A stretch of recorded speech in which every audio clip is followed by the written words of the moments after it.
Heine, Heine, altes Lied an dem Kamin. Draußen singt weißer Flock durch die Nacht. Der Sturm ist laut, vielen Stücken ist es trocken, warm und einsam, steht betraut. Sinnend sitzt ich auf dem Sessel, an dem knisternden Kamin.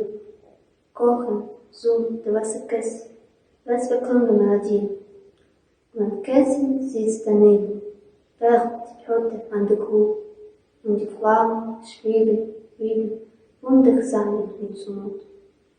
Damit, komm herauf, Kästchen, man lässt vergessen Zeit, wie im Bund Masken zog und verblichene Helligkeit.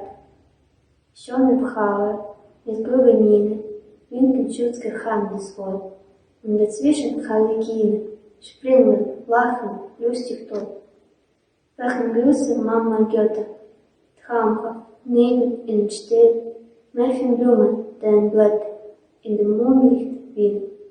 Wacken kommt herbeigeschwommen, manches alte Zauberschloss, hinter Dreien Gittern kommen, Landkriege, Knappentrost.